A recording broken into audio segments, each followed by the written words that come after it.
যে 10 তারিখ থেকে এই রিঙ্গার ল্যাকটেট বা স্যালাইন খালি মায়েদের শরীরে প্রবেশ করেনি, এর সঙ্গে কিন্তু বহু আলাদা রোগীর শরীরে প্রবেশ করেছে। সেখানে কতজন মারা গেছে তার সংখ্যা এবং তার তথ্য এবং তত্ত্ব আমরা কিন্তু গভর্নরের কাছে আর্জি জানিয়েছি। এই রিঙ্গার ল্যাকটেটটা দেখা যাচ্ছে যে বিভিন্ন জায়গায় বিভিন্ন হাসপাতালে kidney injury, either acute kidney injury বা ক্রনিক কিডনি ডিজিজে রূপান্তরিত হতে পারে লং টার্মে, সময়ের অপেক্ষা। সবাই আমরা ঘটনাটা নিয়ে অবগত, এমন না যে নতুন, কিন্তু যে জিনিসটা আমরা অবগত নই, আমরা খালি ভাবছি একটি মায়ের মৃত্যু, একটি নবজাতকের মৃত্যু আর 3 জনের অসুস্থতা। মাথায় রাখতে হবে যে 10 তারিখ থেকে এই রিঙ্গার ল্যাকটেট বা স্যালাইন খালি মায়েদের শরীরে প্রবেশ করেনি, এর সঙ্গে কিন্তু বহু আলাদা রোগীর শরীরে প্রবেশ করেছে। সেখানে কতজন মারা গেছে তার সংখ্যা এবং তার তথ্য এবং তত্ত্ব আমরা কিন্তু গভর্নরের কাছে আর্জি জানিয়েছি।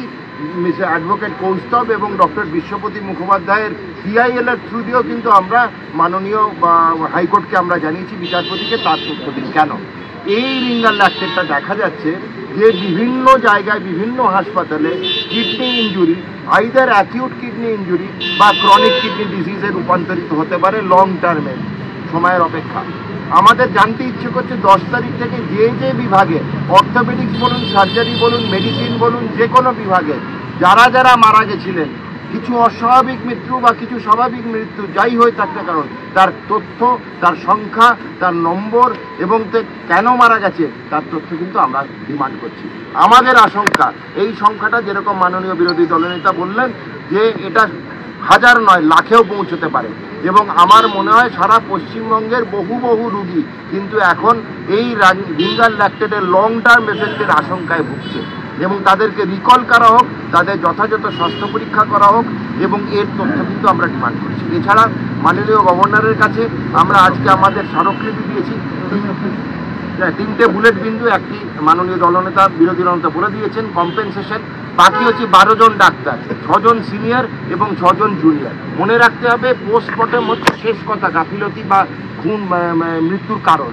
সেখানে পরিষ্কার লেখা আছে safety signal, doctor Tanmay Mukherjee আমাদের আহ্বায়ক তিনিও বার করেছেন এটা, যে সেখানে কারণ হচ্ছে মৃত্যুর কারণ সেফটি সিনিয়র, সেখানে কোথাও মৃত্যুর কারণে ডাক্তারের চিকিৎসার গাফিলতি লেখা নেই।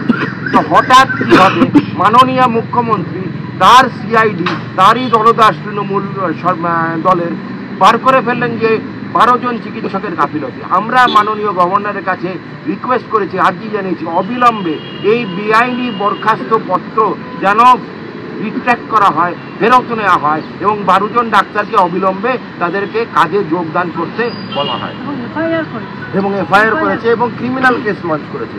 3 নম্বর বুলেট বিন্দু হচ্ছে যে আমরা যেটা বারবার বলছি যে আমাদের এই তথ্য জানতে ইচ্ছে করছে, সারা পশ্চিমবঙ্গের জনগণ এই তথ্য জানতে চায় যে এখন অবধি আপামর পশ্চিমবঙ্গের আপামর জনগণ কজন এই বিষাক্ত জ্যাল ভেজাল স্যালাইন পেয়েছে।